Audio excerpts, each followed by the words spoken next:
back. If you just joined us, this is the Morning Cafe. Today, in the lifestyle segment, we're talking about taking care of your skin. We learned quite a lot from Domiana, who is a skin therapist. And I know before we took a break, we mentioned about products. I've heard of ladies, Domiana, who talk about some products that are orally administered are usually more riskier than the ones administered on top of the skin. Is this the case? No, because before you get any oral medication, normally what I do, I normally send my clients to a dermatologist. So someone would not prescribe themselves and take which one, because it's not safe. When you just prescribe yourself and take it, it's not safe. But when you go to a dermatologist, they'll give you the right medication for your condition. So it's safe to get it if you've gone to see a dermatologist. So it's safe to take medication, and I normally send many clients to dermatologists, because some of them, they come and I cannot. There's a stage where the skin is at where I have it to incorporate a dermatologist, where the acne is more severe, or they have bacterial infection, or it's too much that they will need to see a dermatologist first. Okay. Yes. And talk about acne. What causes acne, and what are the available treatments for the same? Yeah, causes of acne depends. Like I said earlier, that someone would get acne because of hormonal imbalance. Probably the hormonal therapy they are in, that is family planning, that will make their hormone to go haywire. So someone will get acne from that. Or someone will get acne from puberty stage, where they are changing from little girls to women, or men to big men, and so that change of hormonal, they will get acne.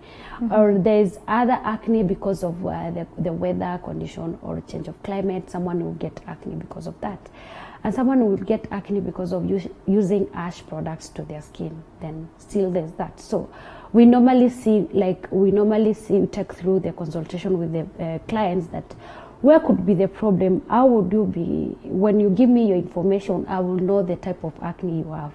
Then I will know there are different treatments for different acne. So for hormonal therapy, if you're getting acne from your hormonal therapy that you are in, that I will ask you to go to your dermatologist or gynecologist to change your family planning. Because some of them, they are too much, that the hormone is not going to get balanced for a while. So someone would not like to go with this acne forever. Then there are again treatments which we do from the outside, like the skin, for acne.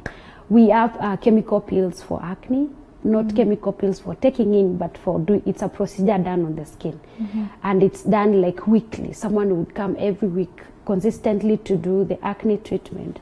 So then we get a new skin after 3 weeks.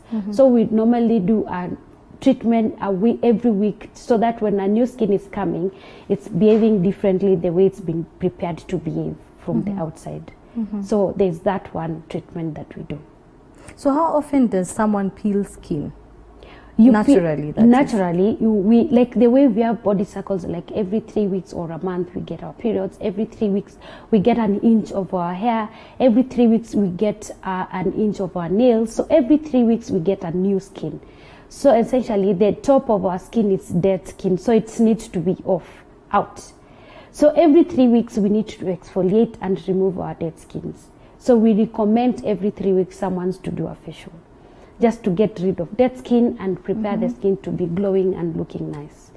So someone would do a facial every 3 weeks to get their skin off, like how you would go to a salon every 3 weeks. It comes just automatic. Every 3 weeks you just need to go and do your hair or do your nails, because then an inch of your nail you've gotten. That is how our body behaves. Every part of our body we get new skin. So someone will do a body scrub to exfoliate the whole body.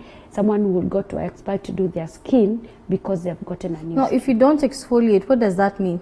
If you don't exfoliate, then you get piles and piles of dead skin. That's why some people would smell like you're thinking there's a smell with this person, but you can't tell where, because they've got dead skin on their armpits, on the back of their ears, on the hair. Some people, they would say these are dandruffs, but it's that. It's actually dead skin, because when you have dead skin, your skin absorbs water. When we go to shower, most of the time we don't remove the dead skin, but the dead skin would absorb some water. So when you go to bathroom, you finish showering, you just dab yourself, but there's dead skin which left attaching to your skin, which has taken some water. So, and someone will sweat, they will smell, because that is dead, purely dead skin. On the feet, if someone they haven't done a pedicure for like 2 months, the dead skin has been piling and piling. And if the water, they get some water on their feet and they have not dried well, the skin will smell, because that is all dirt. That's why some people, when they shower, when you use a white towel, that white towel will turn brown. That is not uchafu, it's dirt, it's dead skin coming off from your body. So we need to exfoliate our body every 3 weeks. If you don't, then you will have this smell. Interesting. Yes. So let's talk about taking care of dark spots, because you find, even for men, you'll find someone has black spots on the face. Some of them because maybe they went and got a shave, especially for the men, and then the shave was not so healthy, it was not done well. So how do you take care of the freckles and of course the dark spots that remain? Okay, so we normally have this treatment for men, actually for ingrowns, that they come looking for help because they have inflamed open pores, and they have gotten this after they've got a shave, or they have, actually this time we've been getting many clients because they've been staying without doing the shave, and they tried doing it on themselves, then they get these bumps. So what we do, we have a machine that we use to burn or to correct the hair growth to come out the right way, because when you get an ingrown, it grows inside the skin, like it doesn't come out. So first we remove the dead skin, and then we pluck it, and then we use a machine like to burn. It's called high frequency, like we make it behave the way it's supposed to.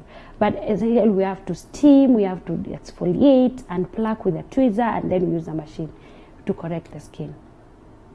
Yeah, so there's that treatment for men for that kind of skin. All right.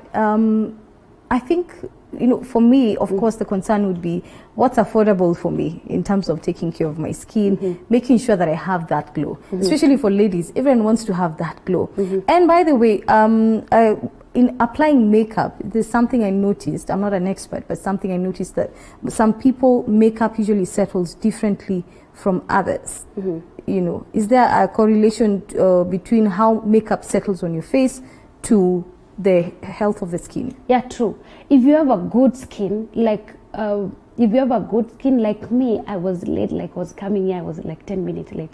But I've done very minimal makeup because I don't need to hide my marks. I have no uneven skin tone, so I need very minimal makeup. So if I put a bit of makeup, my skin will settle very quickly, and the makeup will not be cakey, because the skin has no issue. But someone here with a lot of blackheads and even skin tone, they use a lot of makeup to make the skin look even, to hide spots. So you will end up using a lot of makeup which will not settle well. So when your skin is good and smooth, and you put just a bit of makeup, your skin, the makeup will glow or will sit well, compared to someone who was under the skin is not good. So someone would think of taking care of the skin first before you think of makeup. And talk about the impact of fake, quote-unquote, cosmetics in the industry. There are so many of them, You go to a place and you have to ask, is this legit? I know. Or this is not legit, because you get scared. What's the impact of makeup or cosmetics that are not, they're not legit? Yeah. The makeup, and a lot of it is not legit. And one thing I tell my clients and many people is the price. The price will tell you. So makeup which is not legit will mess up with your skin. Let's say you've been using your skincare, it's good, you have a good regime of skincare, and you go get this makeup which is not legit, and it's not good. It will mess up your skin, it will mess up everything. So make sure you get legit makeup, and if you can, then you can stay with without makeup. Just make sure you have good skincare and make sure you've got legit makeup, because if you use good skincare and the makeup is fake, then you will go back to square zero again. Okay. Finally, Domiana, is there a routine one can adopt that can help them improve their skin? A daily natural routine when I wake up or when I'm sleeping, where I'm not necessarily using products, but something natural that anyone can adopt, especially during COVID. Remember, we're trying to save on finances right now. So what's a simple routine that someone can adopt, even as we hopefully plan towards, buying the products and going through the procedures you've mentioned? Okay. Like the routine in the morning, someone has to use, like, if you don't have a cleanser, but you need to have just a cleanser, something to wash your face with. If you don't have a cleanser, just use running water, but you don't use panga soap or bar soap. Use just running water or a cleanser, and then a moisturizer, which has a sunscreen. Because at the end of the day, we need something to protect our skin. So use a sunscreen. Just wash with running water and use a sunscreen. Running water and sunscreen. Sunscreen, if you don't have a cleanser. Then if you don't have a sunscreen, make sure you have something to moisturize your skin. If you have oily skin, get a moisturizer which will balance your sebum. But make sure you wash and moisturize. And most importantly, it's the sunscreen. Make sure you have sunscreen. Because sunscreen will cover and will protect your skin. And then in the evening, make sure if you had makeup, like the way you have some makeup, make sure you remove all traces of makeup. Make sure you have a makeup remover, which will remove, or a cleanser, which is a makeup remover, which is going to remove all the traces of makeup.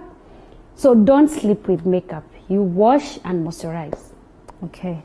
Well, thank you so much, Domiana Mwangangi. Thank you. Skincare expert. Thank you for having me to us today and giving us so you. much knowledge on taking care of the skin. We appreciate your time. Thank you.